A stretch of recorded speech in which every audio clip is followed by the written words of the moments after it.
Então, a sessão de hoje tem como tema o pilrito das praias, que é esta ave simpática que aparece aqui na fotografia, e eu dei o título Pilrito das Praias do Ártico para o Mundo.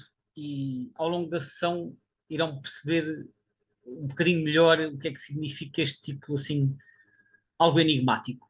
Esta ave é uma ave que quem já frequentou alguma praia no inverno ou no outono certamente já teve a oportunidade de ver. São aves pequenas, do tamanho assim, digamos, de um melro, mais ou menos, e que são muitas vezes vistas a correr à beira-mar, junto à arrebentação. Portanto, eles andam assim sempre para trás e para a frente, perseguindo as ondas, por assim dizer. Portanto, quando uma onda recua, eles vão atrás à procura de pequenos invertebrados e depois fogem quando vem a onda seguinte. Andam sempre aqui nesta correria. E digamos, uma imagem de marca das nossas praias durante o inverno. E eu, esta sessão hoje, começo aqui com de uma forma um bocadinho diferente do habitual. Vou começar por vos ler aqui uma frase. Dentre as cerca de 10 mil espécies de aves existentes, há uma ou duas dúzias, quase globais, sem ser por influência do homem. O pilrito das praias é uma delas. Por quase todas as praias do planeta, podemos encontrar estes bandos frenéticos de aves brilhantes, como que produtos de uma garrafa que se partiu em 1000 pedaços e se espalhou na areia varrida pela ondulação. Eu gostei muito desta frase quando li. Ela não é da minha autoria, naturalmente, mas achei que se adequava a esta apresentação. Esta frase aparece no site do Projeto Ternária, que é um projeto que tem vindo a ser desenvolvido em Portugal há cerca de, penso que, 15 anos, e que tem como principal objetivo fazer contagens de aves nas praias portuguesas durante o inverno. E uma das espécies visadas pelo Projeto Ternária é exatamente o pilrito das praias. Então eu encontrei lá esta citação e resolvi partilhá-la aqui porque, de certa maneira, isto também está no mesmo espírito do título que eu dei a esta sessão, que é do Ártico para o Mundo, porque no fundo é como se uma garrafa que estava no Ártico se partisse e se espalhasse por todo o planeta. Quando eu mostrar os mapas, já vamos ficar a perceber muito melhor esta ideia. Então vamos falar um bocadinho mais desta pequena limícola, que é o pilrito das praias. É uma ave pertencente à ordem dos caradriformes e da família dos escolopacídeos, portanto, Scolopacídeae, que reúne pilritos, maçaricos, folos do mar e afins. Tem o nome científico Calidris alba. É pequeno, como eu disse, do tamanho do melro, mais ou menos, portanto, 20 a 21 centímetros. A envergadura é de 40 a 45 centímetros, segundo a enciclopédia Birds of Western Palearctic. E, como eu referi, é uma ave que observamos com muita frequência em praias, embora apareça noutro tipo de zonas úmidas litorais, nomeadamente estuários, salinas e até lagoas costeiras. Em relação à alimentação, eles procuram essencialmente invertebrados, portanto, pequenos organismos que habitam junto à água. Ocasionalmente, e em especial nas zonas de reprodução, também se podem alimentar de matéria vegetal. O ninho é uma pequena cova feita no solo. Aliás, praticamente todas as limícolas nidificam no solo. Fazem uma pequena cova revestida com matéria vegetal, que normalmente são folhas ou líquenes. A postura tipicamente tem 4 ovos, às vezes pode ter só 3. Agora, há várias espécies de escolopacídeos e, em particular, pilritos, que têm sistemas de acasalamento e de reprodução bastante complexos, e o pilrito das praias é um desses casos. E eles podem fazer 2 posturas em 2 ninhos diferentes. Já vamos ver melhor o que é que isto significa, mas de facto o sistema é bastante complexo. A incubação dura 24 a 27 dias, embora às vezes possa demorar um bocadinho mais quando a incubação começa um bocadinho mais tarde, pode-se atrasar, mas tipicamente demora assim este período, 24 a 27 dias.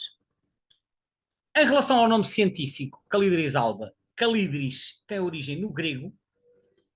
No grego, assim, com as letras gregas, isto é transliterado por Calidris com K ou Scalidris. É um termo que é mencionado por Aristóteles. Aristóteles era um filósofo da Grécia Antiga que também se interessou muito pela história natural, e ele menciona o termo Scalidris, que supostamente se refere a uma pequena ave ribeirinha cinzenta. Não está muito bem identificada, isto às vezes na antiguidade era difícil fazer corresponder estes nomes a espécies concretas, mas supostamente seria assim uma espécie de pilrito ou de maçarico, e depois mais tarde este termo foi então aproveitado como calídris para estas aves deste tipo, portanto estes pilritos. Alba é um termo mais intuitivo, vem do latim albus, que significa branco, em que albus é a forma masculina e alba é a forma feminina. Neste caso será alba, porque calídris é um termo atribuído ao género feminino. Agora, há aqui também algumas curiosidades sobre o nome. O nome em inglês desta espécie é Sanderling, é assim que aparece nos guias em inglês. E Sanderling é um termo do inglês antigo, portanto é um termo um bocado arcaico, que significa lavrador das areias. Deriva de sand, naturalmente, que sand é areia. Ora, lavrador das areias porque eles, na verdade, andam sempre ali nas praias a escavar na areia à procura de pequenas presas e, portanto, sanderling significa isto. Embora hoje em dia esse termo já não faça parte do vocabulário, ele foi aproveitado para o nome da espécie e, curiosamente, acabou por ser traduzido de uma forma um bocadinho forçada para outros idiomas. Por exemplo, em francês, os pilritos são Becassot, e então esta espécie é Becassot sanderlang. Portanto, sanderlang em francês não significa absolutamente nada. Isto é uma palavra que foi afrancesada diretamente a partir do inglês. E em alemão, a mesma coisa, também se chama Zanderling. Mais uma vez, uma adaptação direta do inglês. Em português, a lista de Sacarrão e Soares, publicada nos anos 60, registava o nome Pilrito Sanderlingo, que obviamente é também uma adaptação de uma palavra que nada significa em português. E, portanto, mais recentemente surgiu um nome alternativo que faz mais sentido, porque é uma palavra, é feito de palavras portuguesas e que reflete bem o habitat, que é Pilrito das Praias. Mas isto é o nome usado em Portugal. Esta espécie também ocorre no outro lado do Atlântico, nomeadamente no Brasil, e no Brasil é conhecido pelo curioso nome de maçarico branco. Os nomes brasileiros das aves que ocorrem dos dois lados do Atlântico são quase sempre diferentes das nossas. E isto espelha as enormes diferenças lexicais que existem entre Portugal e o Brasil e que não se verificam só nesta questão da ornitologia. As diferenças lexicais entre Portugal e o Brasil são enormes nos mais variados domínios. Mas no que diz respeito aos nomes das aves, nota-se imenso isso e, portanto, as espécies de aves que ocorrem em Portugal e no Brasil quase sempre têm nomes diferentes dos dois lados. E às vezes muito diferentes, como se vê aqui. Nós não chamamos maçaricos aos pilritos. Em espanhol, o nome é curioso. Em espanhol, os pilritos são correlimos e então esta espécie chama-se correlimos tridáctilo. Tridáctilo significa que tem 3 dedos. E porquê? Porque esta espécie não tem o dedo traseiro, que é o chamado hálux. Os outros pilritos têm todos o dedo traseiro, esta espécie não tem. E eu já volto a este assunto. E em italiano também o nome também faz referência a este facto, é Piovanello tridáctilo. Portanto, a maioria das aves tem 4 dedos, que serão 3 para a frente e 1 para trás, e neste caso tem 3 para a frente e nenhum para trás. É uma das peculiaridades do pilrito das praias. Falemos um pouco sobre a identificação. Eu mostro-vos aqui uma estampa da enciclopédia que eu já tenho falado, do BWP, que é o Birds of Western Palearctic. Aqui os desenhos 1, 2 e 3 não interessam para o caso, porque são de uma outra espécie, que é o pilrito bico comprido, o Calidris ferruginea. Portanto, vamos concentrar-nos nas 5 figuras, nos 5 desenhos de baixo, do 4, 5, 6, 7 e 8. E então, o 4 é um macho nupcial. Atenção, eles têm aqui o 4 como macho e o 5 como a fêmea, mas as colorações são um bocadinho variáveis e não é forçoso que o macho seja mais cor de laranja que a fêmea. Portanto, estes desenhos, daquilo que eu tive a ler, estão um bocado exagerados. Eu diria, por aquilo que eu li, que isto é um adulto nupcial mais típico, mais alaranjado, e este é um adulto nupcial com as cores mais esbatidas. Eu pus aqui macho e fêmea porque é isto que está na legenda da estampa, mas isto pode ter alguma variabilidade. O aspecto aqui a reter é que o adulto nupcial normalmente tem tons alaranjados na cabeça, no peito, e reparem também aqui nas coberturas, em todas as penas superiores. Portanto, é o aspecto do adulto nupcial. O adulto invernal, que é o 6, ou adulto não nupcial, melhor dizendo, tem um aspecto cinzento e branco, essencialmente. Até completamente branco por baixo, cinzento por cima, com um bocadinho mais de preto nas extremidades das asas, mas essencialmente assim uma ave de uma cor muito clara que ao longe parece quase branco. O 7 é o juvenil, e o juvenil tem mais contraste, tem mais presença de preto do que só propriamente cinzento claro. Tem algumas nuances amareladas no peito e aqui nos lados do pescoço. Isto também é um bocado variável, mas eu já vos vou mostrar umas fotografias. O 8 não observamos cá, só observamos nas zonas de reprodução, que é uma cria. Em todas as plumagens, uma das características também útil é vermos as patas pretas, porque nem todos os pilritos têm as patas pretas, e o bico preto, e além de ser preto, é retilíneo, não é curvo. Há pilritos, como por exemplo este que está em cima, que tem o bico curvo e mais longo. O pilrito das praias tem o bico direito, portanto, retilíneo e não muito longo. Isto aqui do longo e curto é sempre um bocadinho relativo, mas nós podemos comparar, por exemplo, com o tamanho da cabeça. Assim, a olho, vendo estes desenhos, dir-se-ia que o comprimento do bico é mais ou menos o tamanho da cabeça. Enquanto que, por exemplo, na espécie de cima é pelo menos uma vez e meia. Uma vez e meia, quase duas. Portanto, às vezes, comparando o tamanho do bico com o tamanho da cabeça, nós podemos ter aqui uma medida relativa para dizer o que é curto e o que é longo. E o pilrito das praias, dentro daquilo que é o padrão, os pilritos têm um bico relativamente curto. Aqui uma outra estampa com imagens de pilritos em voo. Mais uma vez não interessam as imagens todas, porque são outras espécies. Interessa-nos o 1 e o 2, que é o Calidris alba, que é o pilrito das praias. O 3 e o 4 é o pico comprido, que é o ferrugínea. O 5 e o 6 é o pilrito comum, que é o Calidris alpina. E o 7 e o 8 são uma raridade. Portanto, aqui interessa-nos o 1 e o 2, sendo que o 1, mais uma vez, estas estampas são de adultos. O 1 é o adulto nupcial, portanto, cá está com o cor de laranja na cabeça, no peito e nas partes superiores. E o 2 é o adulto não nupcial ou invernal, com o tal cinza claro por cima. E na asa, reparem, tem uma riscalar, branca, sobretudo aqui mais visível na parte interior da asa, sobre as secundárias, e depois assim uns flashes mais brancos nas primárias. Notem, contudo, que este padrão está presente nas restantes espécies também. Portanto, às vezes o padrão em voo não é muito fácil. A diferença, por exemplo, para o pilrito de bico comprido, que é o Calidris ferruginea, é o urpijo branco em voo. Portanto, esta espécie tem o urpijo branco, não tem a zona central mais escura. Mas, se nós compararmos com o Calidris alpina, que é o pilrito comum, o padrão das asas é muito parecido, mas reparem no urpijo. Este é preto ao centro, com as laterais brancas, e o pilrito das praias não é preto, é cinzento. Portanto, cinza claro. É claro que é evidente que estes pormenores nem sempre são fáceis de ver em voo, quando vemos assim os pilritos a voar, mas às vezes, dependendo do ângulo, podemos reparar nestes pormenores. Outra característica que se nota muito no pilrito das praias é esta quantidade de preto aqui na parte interior da asa, que às vezes é visível na asa fechada, mas é muito mais óbvio nos juvenis do que nos adultos. Aqui, uma outra estampa com os juvenis em voo. Aqui são uma data de espécies diferentes. Eu vou só marcar aquelas que interessam, que são basicamente alba, alpina, ferrugínea, minuto e temidi. Portanto, o pilrito das praias é o alba, o pilrito com alpina, o pilrito de bico comprido é o ferrugínea, cá está ele com o urpijo branco, que é sempre uma coisa que salta à vista. Este também tem o urpijo branco, mas este é americano.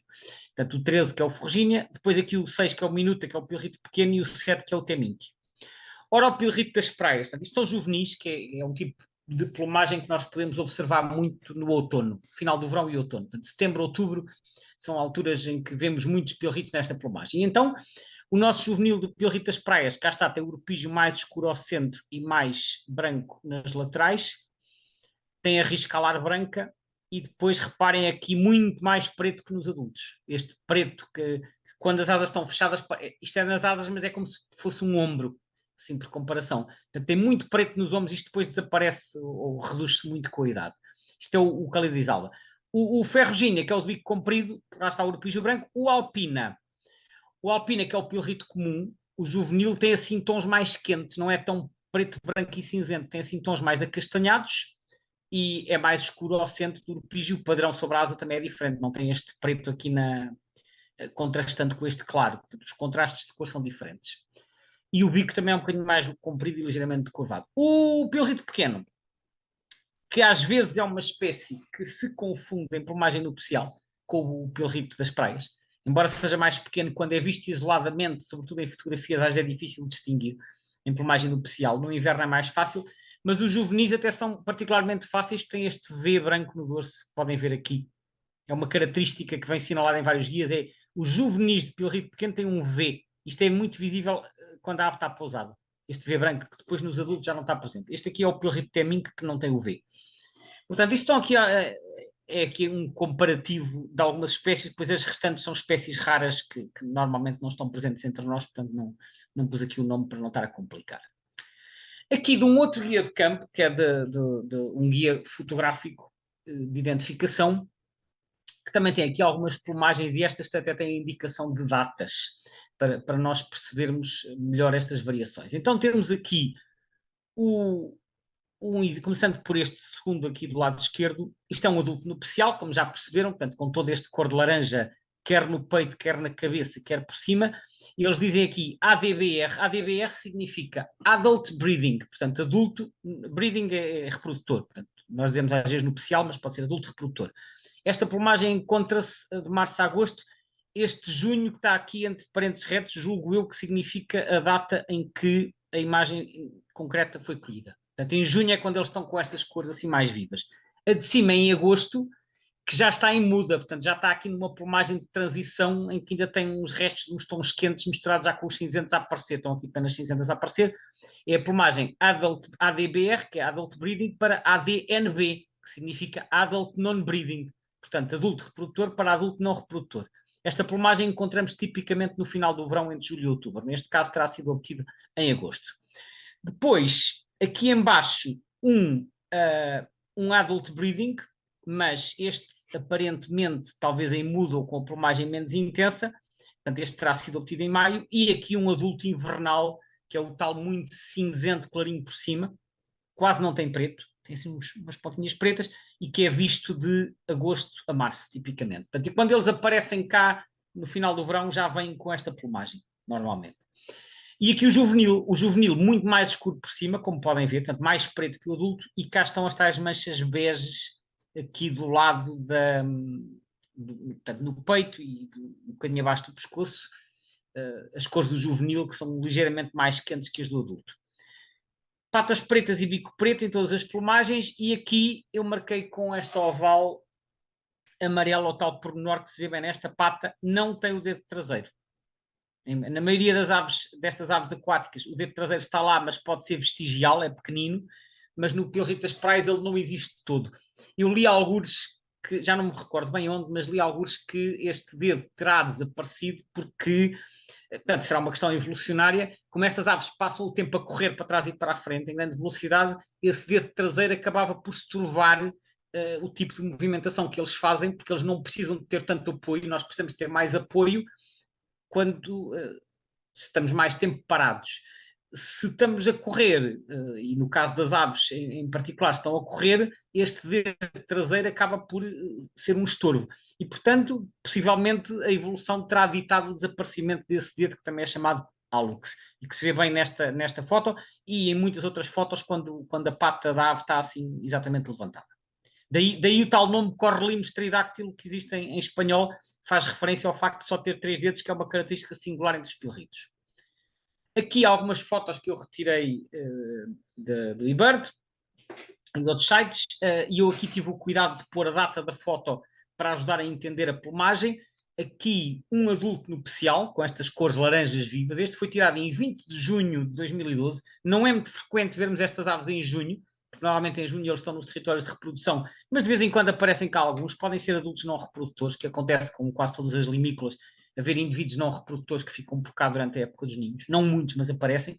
E quando é o caso, podemos vê-los com estas cores bastante vivas. E reparem aqui, embora a luz não esteja no ângulo ideal, mas dá para perceber que os tons são bastante intensos. Só que eles estão com esta plumagem muito pouco tempo. Normalmente estão entre maio e julho. E eles estão com esta plumagem no período em que eles não estão cá. Portanto, não é muito frequente nós encontrarmos pilritos das praias com esta plumagem. E quando encontramos, quem não estiver habituado a esta plumagem pode ficar a olhar para aquilo e perguntar: isto é o quê? Mas sim, são pilritos das praias em plumagem nupcial. Portanto, este é em junho. Depois aqui um outro caso, este já no final de julho, e este claramente já está em muda. Reparem, ainda tem penas da plumagem nupcial, que são estas que têm cor de laranja, mas já estão aqui a nascer uma data de penas cinza clara. Isto é um adulto, e portanto as penas ficam logo clarinhas quando estão a nascer. Aqui também na cabeça também está a fazer a muda. Portanto, isto no final de julho já passou a época de reprodução. Não sei se esta ave em concreto se terá reproduzido ou não, mas já está a fazer a muda para a plumagem não nupcial. Peço desculpa. Aqui um outro exemplo de uma ave em muda, esta em maio, portanto será a muda pré-nupcial. Pré-nupcial é a muda que acontece antes da época de reprodução, portanto uma ave que claramente está a ganhar aqui penas cor de laranja, mas que tem penas cinzentas.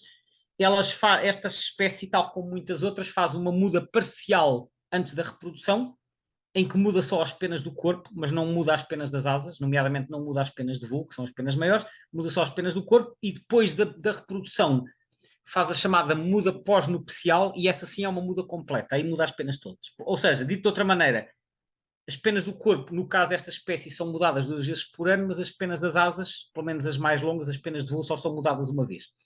É assim que funciona a muda em muitas espécies. Fazem uma muda completa e depois uma muda parcial. Portanto, aqui vemos um exemplo de uma ave em maio, então, que está também em muda. Aqui o juvenil, nesta altura, depois das imagens que eu passei, já conseguem reconhecer que é um juvenil, porque tem muito preto aqui por cima, não é? Portanto, as penas das partes superiores são muito mais pretas que os adultos.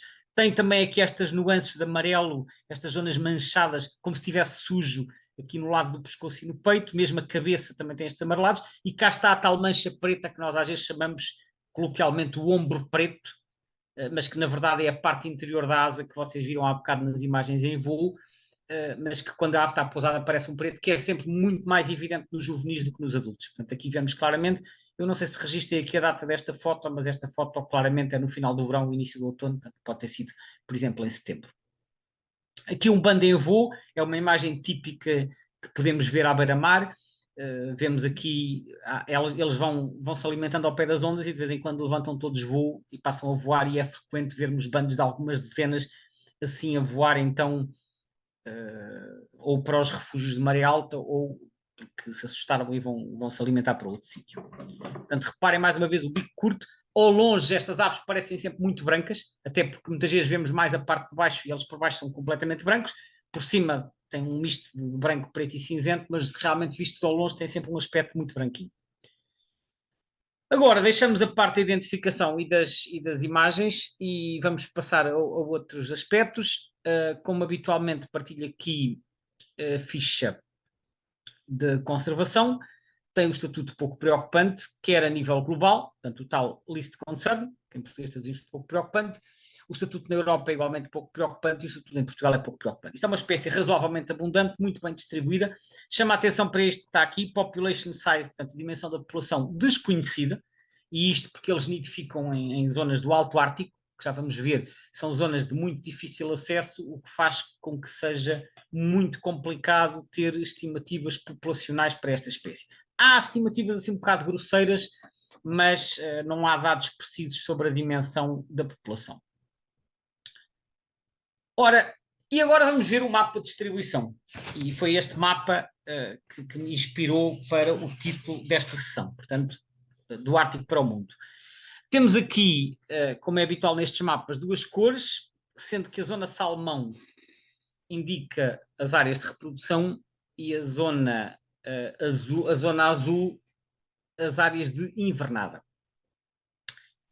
E aqui nós podemos ver que eles nidificam, nem sequer nidificam na Europa, nem nos Estados Unidos, nem na parte habitada do Canadá e na maior parte da Rússia também não. Eles nidificam lá muito para cima. Não se esqueçam que estes mapas, quando estão assim projetados, as regiões de latitudes muito elevadas ficam todas alteradas, estão muito esticadas e parecem ter uma dimensão muito maior do que aquela que realmente tem. Portanto, aquelas regiões não são tão grandes como este mapa parece.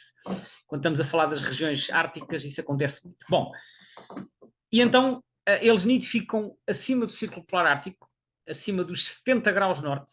Portanto, é uma das espécies de distribuição mais setentrional de todo o mundo. E depois migram para sul, são completamente migradores e espalham-se praticamente por todo o mundo. É a tal história da garrafa que se partiu em 1000 pedaços. Reparem, vamos olhar primeiro para as zonas azuis. Começamos aqui pela América. Estão presentes nas costas da América do Norte, Estados Unidos e Canadá, costa oeste e costa leste, Golfo do México, costas da América Central, Caribe, todas as costas da América do Sul, aqui desde a Venezuela, passando pelo Brasil, descendo até a Argentina, até a Terra do Fogo, subindo pelo Chile, Peru e Equador, aqui nestas Ilhas Galápagos, no Havaí, Portanto, está presente por todas as costas da América, exceto no norte, que já é demasiado frio. Depois, Açores, Madeira, Canárias, Cabo Verde, costas europeias, desde a Inglaterra e da Dinamarca, por aqui abaixo, até à Península Ibérica. A totalidade da costa africana, toda a volta da África, Madagascar e outras ilhas do Índico. Todo o Médio Oriente, que o Mar Vermelho, Golfo Pérsico, costas do Irão, Paquistão, Índia, Indonésia, Filipinas, Australásia, portanto, Papua, Austrália, Nova Zelândia e outras ilhas do Pacífico, costas da China e do Japão.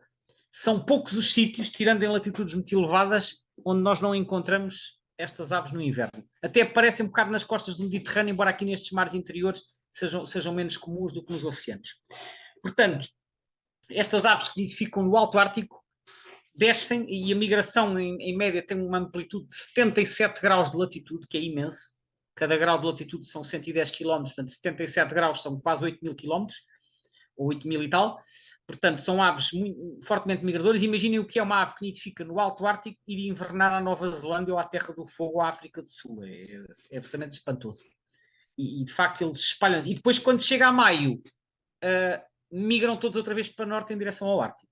Portanto, tem um dos padrões migratórios que eu considero mais espantosos. Eu vou rapidamente passar em revista aqui as zonas de nidificação, só para também ajudar a situar geograficamente, porque isto são zonas desabitadas e nós nem sempre conhecemos estas zonas pelo nome. Então eu vou pôr aqui umas legendas. Começamos por esta ilha, que é conhecida, que é a Groenlândia, que é a maior ilha do mundo, que pertence à Dinamarca administrativamente, é uma ilha quase desabitada, e eles nidificam na Groenlândia. Depois aqui à direita temos Svalbard, que é um arquipélago que pertence à Noruega, que fica também a cerca de 80 graus de latitude norte. Depois, mais à direita, temos aqui a terra de Francisco José, não está aqui legendado. Depois temos a Severnaia Zemlya, que é uma terra, é um conjunto de ilhas que pertence à Rússia, assim como esta zona que está aqui, que se chama a Península de Taimir. Isto é tudo zona de tundra ártica. Depois, mais para a direita, temos o Delta do Lena, que é esta zona aqui. Eu pus este cinzento porque, embora esteja marcado aqui a salmão, dados mais recentes não permitiram comprovar que haja de facto reprodução aqui. Isto pode ser apenas uma zona de passagem. O Lena é um rio que corre da Sibéria para norte e vai desaguar no Oceano Glacial Ártico.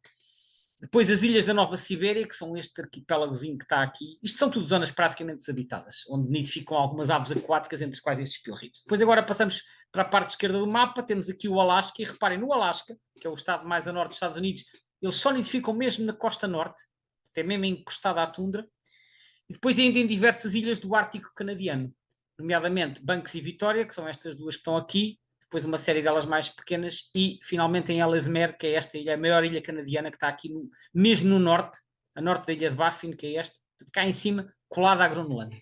Portanto, estes pilritos nidificam nos sítios mais a norte onde existe terra firme, porque depois para norte é só gelo e Ártico, é só gelo até ao Polo Norte.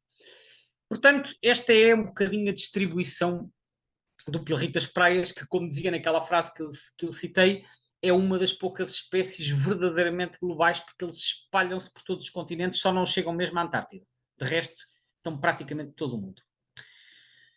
Agora, há duas subespécies reconhecidas, sendo que a primeira vai aqui desde a Groenlândia, passando por esta parte de Svalbard até à Sibéria Central, até Taimir, que é a subespécie nominal Calidris alba. E depois, as restantes subespécies, portanto, da Sibéria Oriental e do Ártico Canadiano, pertencem à subespécie Calidris alba rubida. Não se sabe exatamente onde é que está o limite entre uma e outra, mas é mais ou menos esta parte aqui que eu assinalei. Portanto, são as duas subespécies conhecidas, sendo que os Calidris alba são os que invernam, sobretudo aqui nesta zona, tanto da Europa, África, penso que até à Índia, e depois os rubida invernarão aqui na Austrália, Oceania e Américas. Agora, focando-nos um bocadinho mais na situação da Europa, mostra aqui a imagem do Atlas Europeu, do segundo. Isto não é o mapa de comparação que eu costumo pôr, é só o mapa com as confirmações de nidificação. Como podem ver, a Europa está completamente vazia, porque eles não nidificam na Europa continental, nidificam apenas cá em cima. E pus aqui um círculo, que é o tal arquipélago de Svalbard que eu falei. Portanto, dentro da área considerada por este Atlas, só aqui, tem aqui bolinhas mais escuras e mais claras, sendo que as mais escuras são confirmed, portanto, nidificação confirmada, e depois os outros tons são provável ou possível. Svalbard, isto aqui é a Nova Zembla, terra de Francisco José, aqui a Islândia, e depois aqui, então, a Groenlândia. E depois isto já é o Ártico Siberiano. Eu faço aqui uma ampliação para verem um bocadinho melhor. Portanto, isto é aqui a parte do arquipélago de Svalbard. Isto são quadrículas de 50 por 50 e ele foi registado em 6 quadrículas. A população de Svalbard não é muito numerosa, eles são muitíssimo mais comuns na Groenlândia e na Sibéria.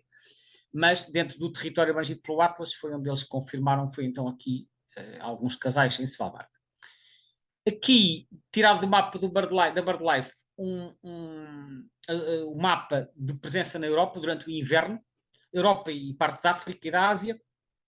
Como podem ver, uma distribuição marcadamente costeira pelas costas atlânticas, muito menos comuns nas costas mediterrâneas da Europa. Eles pintaram a África completamente seguido, portanto, contínuo, embora eu, por aquilo que tenho lido, eles são menos comuns no Mediterrâneo do que no oceano. E, portanto, possivelmente esta linha contínua também é um bocadinho reflexo da falta de informação sobre a distribuição concreta, porque no caso da Europa isto tem mais descontinuidades que mostra a presença deles, e sabe-se, por exemplo, nas costas atlânticas de Espanha e de Portugal, naturalmente, são mais frequentes do que no interior, do que na parte sul de Espanha. Portanto, eles entram menos para o Mediterrâneo. E de resto podem ver, portanto, depois aquela distribuição que já viram há pouco, assim também África e Ásia. Portanto, tem de facto uma distribuição muito alargada. Estão aqui novamente os arquipélagos, Açores, Madeira, Canárias e Cabo Verde. Eles aparecem um pouco por todo lado, em tudo o que seja zonas costeiras, desde que haja praias com zonas de alimentação, eles aparecem. E notem também aqui, eu já voltarei a isto mais à frente, estas zonas verdes que estão aqui em África, não sei porque é que pintaram estas zonas em concreto aqui no Mali, no Níger e no Tchad, mas que são zonas de passagem. Eles, embora sejam marcadamente costeiros, eles podem migrar pelo interior dos continentes. Eu já vou voltar a isso mais à frente. Portanto, há muitas aves que fazem isso, que são costeiras, mas podem migrar pelo interior para atalhar caminho. E aqui mostro-vos um outro mapa que é do Atlas, tem aqui o nome que eu já vou mostrar, do Atlas of Weather Populations in Africa and Western Eurasia. Portanto, é um atlas das populações de limícolas da África e da Eurásia Ocidental, da Ásia, da metade da Ásia para cá. Este atlas é um livro muito interessante que tem muitos dados populacionais e de distribuição das limícolas. E eu vou explicar um bocadinho o que é que está aqui neste mapa. Aqui temos a amarelo as zonas de reprodução. Está aqui, breeding, portanto, reprodutor, que corresponde naquele mapa que viram há bocado às zonas de salmão. Portanto, temos aqui as ilhas do Ártico Canadiano, Groenlândia, Svalbard novamente, depois aqui a Península de Taimyr e a Severnaya Zembla e as ilhas da Nova Sibéria lá ao fundo, porque isto é o Polo Norte aqui. E então, agora temos que... e depois a azul as zonas de invernada, que é aquilo que já viram no outro mapa. Reparem que aqui, esta publicação é mais recente, o norte da África já não está com a tal linha contínua. Foi o que eu disse há pouco. Portanto, eles no Mediterrâneo são muito menos comuns do que no Atlântico. No Atlântico a linha é muito mais contínua, vai aqui até ao Mar Vermelho, mas depois no Mediterrâneo há menos. Portanto, eu estou convencido que aqui não serão tão comuns. Agora, as bolinhas vermelhas... Este atlas é um atlas também um bocadinho focado na parte da conservação. Isto foi feito pelo Wetlands International. E as bolinhas vermelhas representam zonas consideradas importantes para a espécie ao abrigo do chamado critério do 1%. O que é isto do critério do 1%? Considera-se que quando um local alberga 1% de uma população global ou regional aqui é de uma macro-região, de uma determinada espécie de ave aquática, que esse lugar tem importância internacional para essa espécie, em termos de conservação. No caso aqui estamos a falar da população da Sibéria Ocidental, portanto, esta que vai desde Taimyr até a Groenlândia e que está estimada em 120 mil indivíduos. É uma estimativa. Ora, 1% de 120 mil indivíduos são 1.200 indivíduos.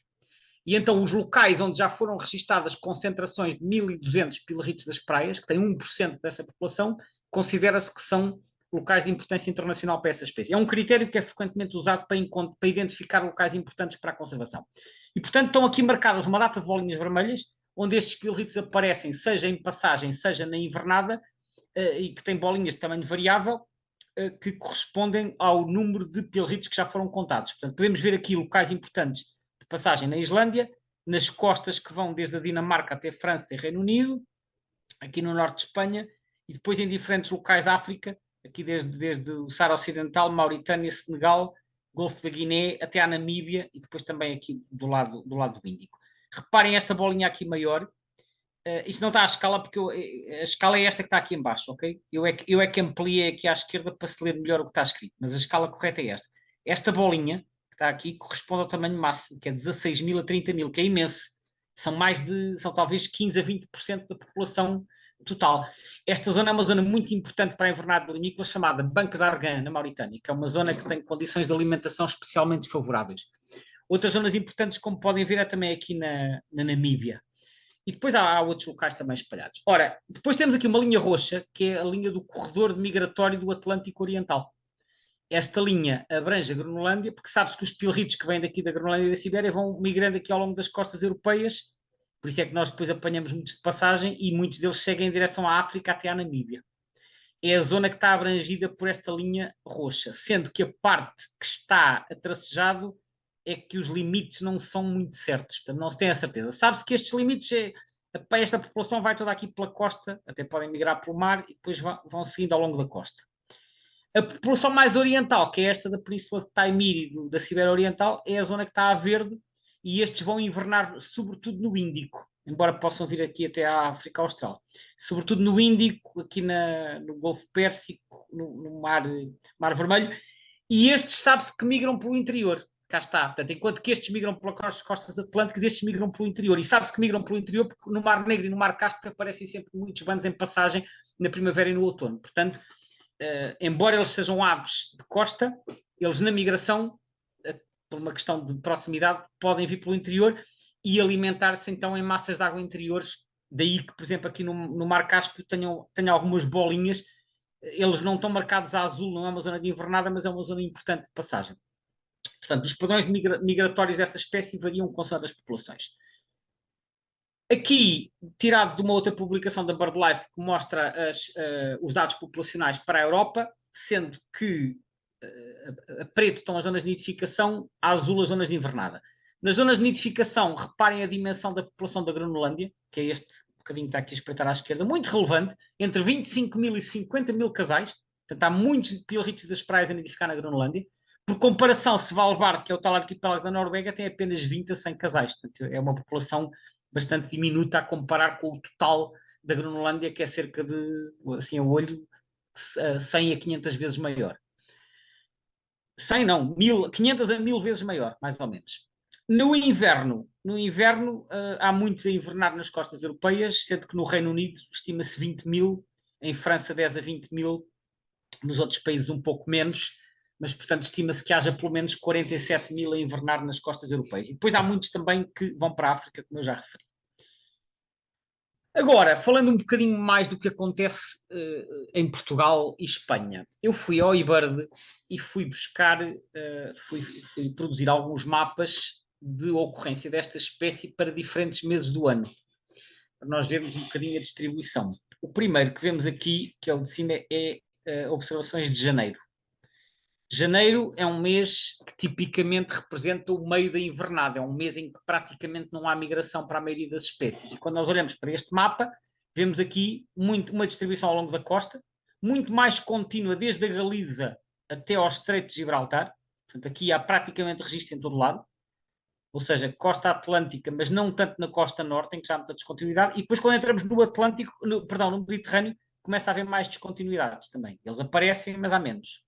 Portanto, é sobretudo desde o Estreito, e sabe-se que em Espanha há muitos a invernar na Andaluzia e na Galiza, são as zonas principais, embora também haja aqui no Delta do Ebro. No interior praticamente não há registros, há muito poucos. O segundo é em maio. Maio é uma altura de passagem, e reparem a quantidade deles que aparece no interior. Portanto, continuamos a ter muitos registros na costa, mas há muita presença no interior. Depois, em julho é a altura que eles estão no Ártico. Temos alguns, mas mesmo em Portugal a linha está mais quebrada, portanto há descontinuidades e muito mais descontinuidades no Mediterrâneo, poucos registros no interior, e depois aqui a migração outonal, em setembro, novamente aparecem muitos registros no interior de Espanha e até aqui no Alentejo, como podem ver, mas o grosso dos registros está sempre ao longo da costa. Portanto, para reforçar esta ideia que, quer na migração primaveril, quer no outono, eles podem aparecer, e aparecem regularmente, não são muitos, mas aparecem em massas de água no interior. Imaginem um bicho que vem para baixo aqui em setembro, atravessou pelo interior da península, ele vai ter que parar para se alimentar, vai parar ao pé de uma albufeira, naturalmente, onde encontra um pouco de condições de alimentação, mas aquilo é só para se reabastecer e continuar em direção às zonas de invernada que estarão aqui na costa sul ou eventualmente em África. Ora, este aqui é o gráfico de frequência, é o gráfico que eu já mostrei para outras espécies, que mostra a proporção de listas do eBird que tem a espécie registada. Portanto, a percentagem de listas completas tem a espécie registada. Como podemos ver, a abundância máxima no inverno, outono e inverno, portanto, desde setembro até janeiro, mais ou menos, anda aqui pelos 9, 10%, depois começa a cair gradualmente, a partir de fevereiro, atinge um mínimo aqui em junho, julho, e depois volta a subir a partir de agosto. Este mínimo é especialmente tardio. Na maioria das espécies invernantes, o mínimo geralmente dá-se em maio, junho. Neste caso, o mínimo dá-se em fim de junho, início de julho. É extremamente tarde. E porquê? Porque, reparem, no final, em meados de maio, para uma espécie que já se devia estar, se calhar, nas áreas de reprodução, ainda temos aqui uns quantos. Porquê? Porque como esta ave vai nidificar no Ártico, e no Ártico a época de reprodução começa muitíssimo tarde, porque antes disso está tudo gelado, eles migram mais tarde que outras limícolas que vão para latitudes temperadas. Sabe-se que eles só chegam às zonas de reprodução no final de maio. Portanto, chegam muitíssimo tarde e começam a reproduzir-se em junho. E depois, em meio de julho, vêm-se embora os adultos. A época de reprodução é muitíssimo curta. E é curta porque a janela de oportunidade para se reproduzirem no Ártico é muito baixa. Mas, por outro lado, tem a vantagem de ter 24 horas de luz, o que permite, de certa forma, acelerar o processo. Portanto, o facto da estação ser curta é compensada pelo maior número de horas de sol. Portanto, salienta que esta espécie, o número mínimo em que a percentagem de listas está aqui nos 0,5 é no final de junho, meio de junho até meio de julho, tipicamente. Mais tarde que para a maioria dos outros invernantes. Isto também, então, do eBird. Agora, fazer uma breve referência às contagens de invernantes. Já foram, o tal projeto Ternário que eu falei no início, quando fiz a citação, é um projeto que tem vindo a fazer censos regulares nas praias portuguesas e que já fez 2 ou 3 censos de pilritos das praias, em que são escolhidos troços para mostrar diferentes praias para tentar estimar o número total de pilritos. Porquê que isto é feito? Existem habitualmente em Portugal, desde há muitos anos, contagens de aves aquáticas invernantes, que são feitas nos estuários e nas albufeiras e nas lagoas. E nessas contagens são normalmente visados patos, limícolas, corvos marinhos e outras aves aquáticas. Só que os pilritos das praias normalmente não estão nos estuários e nos refúgios de maré cheia, normalmente estão nas praias, embora, como eu disse, podem aparecer em estuários, mas não é onde está a maioria da população. E, portanto, eles não são contados nesses censos porque não estão nos locais onde são feitas as contagens. E a forma correta de contar esta espécie é fazer o que se chama um censo dirigido, é um censo especificamente dirigido à espécie, que neste caso foi nas praias. E então, este censo já foi feito, penso que houve um primeiro em 2011, que acho que foi experimental, os mais recentes foram no inverno de 2015, 2016 e depois 2021, 2022, foi o país dividido em 5 setores, penso que isto corresponde a norte, centro, isto não sei se era Lisboa ou se era Lisboa e Extremadura, depois Alentejo e Algarve, e depois tem aqui os totais em cada região. Portanto, isto são dados da CEPEA, do MARE do ISPA e da Faculdade de Ciências, da Universidade de Lisboa. Os valores foram parecidos, como podem ver, cerca de 3.200 em ambos os censos, embora a proporção se tenha alterado um pouco de um para o outro.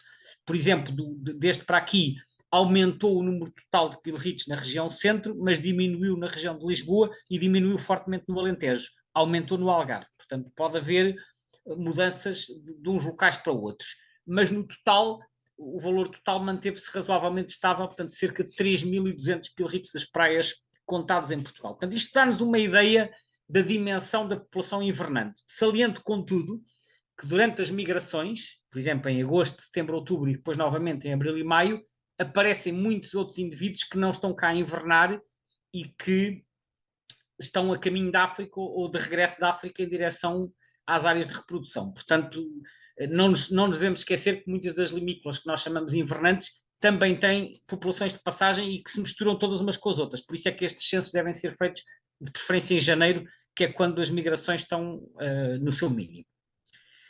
Aqui uma fotografia que dá uma ideia do habitat das áreas de reprodução. Esta fotografia foi feita por um investigador que tem estado a estudar a espécie, que é o Jeroen Renerkens, que é um investigador holandês, e foi obtida na Groenlândia. A Groenlândia, como eu disse, é a maior ilha do mundo. Ela está em grande parte coberta de gelo. Eles reproduzem-se nas zonas que ficam com pouco gelo durante o período de junho e julho, que são em zonas de menor altitude, mas onde a vegetação é uma vegetação muito rasteira, porque não há aqui árvores nem arbustos, é apenas uma vegetação de curta duração, que são assim plantas pequenas que eles depois utilizam então para revestir o ninho. E aqui vemos um adulto reprodutor numa paisagem da Groenlândia, portanto, com tal cor de laranja. Certamente esta ave está a incubar, porque está aqui deitada, e portanto eu gostei desta foto porque nos permite dar uma ideia do ambiente em que estas aves se reproduzem, que é naturalmente um ambiente muito diferente daquele que nós estamos habituados a ver estas aves. É o ambiente do Ártico, portanto isto deve estar talvez não sei, a 75 graus de latitude norte ou quase 80 graus. Este senhor fez um estudo sobre os sistemas de acasalamento, que, como eu referi no início, são bastante complexos. Isto já foi alvo de vários estudos, e um dos primeiros estudos que foi feito no Canadá nos anos 70, os autores diziam que o sistema basicamente era assim: a fêmea acasalava com o macho e depois deixava o macho incubar e ia fazer uma segunda postura. Portanto, ela fazia duas posturas quase seguidas, em que deixava o macho incubar uma e ela ia fazer uma segunda postura. Mas isto foi há 50 anos, mas este investigador teve 6 anos na Groenlândia a estudar a reprodução desta espécie e não encontrou evidências de que isso seja exatamente assim. No entanto, o sistema é bastante complexo. E então ele publicou um artigo com base nos resultados deste estudo, que mostra aqui bastante. O sistema social dos pilritos e de outras limícolas é realmente bastante complexo e existem diferentes padrões de acasalamento. Temos, por um lado, o sistema monogâmico. E aqui, quando falamos de monogamia, nós temos que distinguir entre o que é monogamia social e monogamia genética. Portanto, monogamia social é quando nós observamos um par estável. Monogamia genética é se os dois membros do casal só produzem aquelas crias. Portanto, e isso é muito mais difícil de provar, porque aí temos que ter análises genéticas das crias todas. Portanto, a monogamia social é mais feita com base na observação. Ele no artigo explica isso mais em detalhe. De qualquer forma, em termos comportamentais, ele considerou que o casal é monogâmico porque ele localizou-se quase 200 ninhos, quando ambos os membros do casal são vistos a incubar. Portanto, eles vão se revezando, ora incuba o macho, ora incuba a fêmea. E nesse caso ele considera que o casal é monogâmico. Agora, o que acontece é que em muitos casos, um dos membros do casal vai-se embora. Não é em muitos, mas em bastantes. Um dos membros do casal vai-se embora, e nos casos é o macho, noutros casos é a fêmea. Portanto, não há aqui um padrão de ser o macho que abandona ou de ser a fêmea que abandona. Portanto, há casos em que há a poliandria. A poliandria, o que é que acontece? A fêmea, depois de fazer a postura, deixa o macho sozinho a incubar e vai acasalar com outro macho e faz uma nova postura. Portanto, aquilo que os outros investigadores canadianos pensaram que era com o mesmo pai, não é. Ela abandona, vai acasalar com outro parceiro ou mais do que um, e faz uma nova postura. Portanto, é poliandria, que significa vários machos. Mas há o inverso, que é poliginia, em que o macho abandona a fêmea, deixa a fêmea sozinha e ele depois vai acasalar com outra fêmea e, portanto, ele fertilizou a postura de mais de uma fêmea. E este investigador estudou um total de 188 ninhos que ele conseguiu localizar lá na área de estudo da Groenlândia, e desses 188 ninhos ele localizou 90 que ele chamou biparentais. Biparentais são aqueles em que ele observou ambos os membros do casal a incubar. Portanto, podemos dizer cerca de metade eram biparentais. Portanto, havia ali, ambos os membros cuidavam dos ovos e depois das crias. Depois, 45 eram, ele chama uniparental em inglês, mas eu acho que em português nós usaremos mais monoparentais. Portanto, em 45 desses ninhos, só um dos membros é que estava a incubar. Sendo que 27 destes casos, o indivíduo que estava a incubar era um macho, portanto a fêmea tinha abandonado, e em 18 casos era a fêmea que estava a incubar porque o macho tinha abandonado. Portanto, são estes casos que estão aqui referidos à esquerda. No entanto, atenção, porque não há aqui uma relação direta. O facto de só estarem o macho a incubar não significa que a fêmea tenha ido fazer uma nova postura. E o facto de estar a fêmea a incubar não significa que o macho tenha ido acasalar com outra fêmea. Portanto, pode simplesmente ter abandonado, não quer dizer que seja poliândrico ou poligínico, não é? Portanto, não há necessariamente uma relação direta. Agora, ele verificou, foi um grande número de famílias, digamos assim, monoparentais, em que um dos membros do casal tinha desaparecido. E depois 53 casos em que ele considerou indeterminados, em que ele não conseguiu perceber se havia um ou dois membros do casal, porque isto nem sempre é fácil de avaliar a situação. Portanto, e ele próprio depois diz que é necessário fazer mais estudos para conseguir determinar depois quem são os progenitores daquelas crias, depois para saber isso geneticamente é necessário recolher amostras dessas crias todas. Estes estudos também são difíceis de fazer porque há imensa predação, portanto, há muitas posturas que falham porque há predação, por exemplo, por raposas do Ártico, que são um predador bastante frequente. Ele diz que os ninhos monoparentais são mais vulneráveis à predação. Porquê? Porque quando só há um dos progenitores que está no ninho, ele tem que sair e entrar de vez em quando para ir procurar alimento, porque ele também tem que se alimentar, e o ninho fica exposto, e o facto de ele estar a entrar e a sair também acaba por tornar o ninho mais vulnerável aos predadores. E nós podemos perguntar, então, mas se é assim, porque é que há tantos indivíduos a abandonar o ninho para ir fazer outra postura? Porque fazendo outra postura tem mais hipótese de criar mais prole, portanto há mais hipótese de sobrevivência. Portanto, isto são trade-offs, não é? Como se costuma dizer. Ainda por cima no Ártico, em que muitas vezes as posturas falham, a época de reprodução é muitíssimo curta, portanto não há tempo para depois fazer uma segunda postura depois de terminada a primeira, isto decorre tudo muito rápido, e então a estratégia que estas aves aparentemente encontraram foi fazer posturas paralelas. Fazem uma e logo assim fazem outra, que é para aproveitar aquela janela de oportunidade muito curta que existe no Ártico. Mas enfim, isto são os dados que existem até ao momento, e ele próprio refere que é necessário estudar mais, recolher mais amostras, porque estas conclusões são um bocadinho preliminares e não podem ser generalizadas. De qualquer forma, o aspecto que eu queria aqui salientar é que realmente este sistema de acasalamento e reprodução é complexo, varia consoante os casais dentro da mesma área de estudo, portanto, nem todos são monogâmicos, nem todos são poliândricos, varia muito de uns casais para os outros. Aparentemente coexistem os vários sistemas, dependerá das circunstâncias, dependerá eventualmente das condições de tempo, porque em certos anos eles não se conseguem reproduzir. Agora, certamente é um sistema que evoluiu para refletir as adaptações a este meio um bocadinho hostil que é o Ártico. Vou resumir aquilo que foi falado nesta apresentação, aqui com a habitual ficha síntese. Então, vimos que o pilrito das praias, o Calidris alba, uma das características que tem é o facto de não ter o dedo posterior, também se vê aqui nesta foto, não há aqui o hálux, o tal dedo traseiro, não há, possivelmente para lhes tornar mais fácil andarem a correr para trás e para a frente aqui nas praias. Vimos que nidifica nas regiões árticas acima dos 70 graus norte e um aspecto que eu esqueci de referir há pouco, acima da isotérmica de 5 graus do mês de julho, portanto, em zonas realmente frias. Vimos que todas as populações são migradoras, portanto, eles abandonam o Ártico e depois invernam nas regiões costeiras um pouco por todo o mundo. Podem migrar pelo interior, mas para invernar escolhem as zonas junto ao mar. Vimos que no caso da Europa nidifica apenas em Svalbard, portanto, aquele arquipélago que fica a norte da Noruega. No caso de Portugal, vimos que é uma espécie invernante comum ao longo de todo o litoral português. Temos cerca de 3.200 aves, é o resultado dos censos dirigidos que foram feitos, que ocasionalmente aparece de passagem pelo interior do país, junto a Albufeiras. Já foram então feitos 2 censos de invernantes que conduziram a estes valores que eu referi. Foram feitos nas praias. Eu também colaborei num desses censos e, portanto, basicamente faz-se tracetos ao longo das praias para contar o número de pilritos que lá andam. E vimos que o sistema de reprodução desta espécie é bastante singular, pois coexistem umas famílias biparentais com outras monoparentais, ou seja, diferentes casais utilizam diferentes estratégias para se reproduzirem neste ambiente do Ártico. Era isto que eu tinha para vos falar sobre esta limícola tão curiosa e tão diferente. Aqui, mais uma vez, uma foto de uma ave em muda, portanto, em muda da plumagem nupcial para a plumagem de inverno. Espero que tenham gostado desta apresentação. Fico à vossa disposição para as questões, como sempre. Muito obrigado.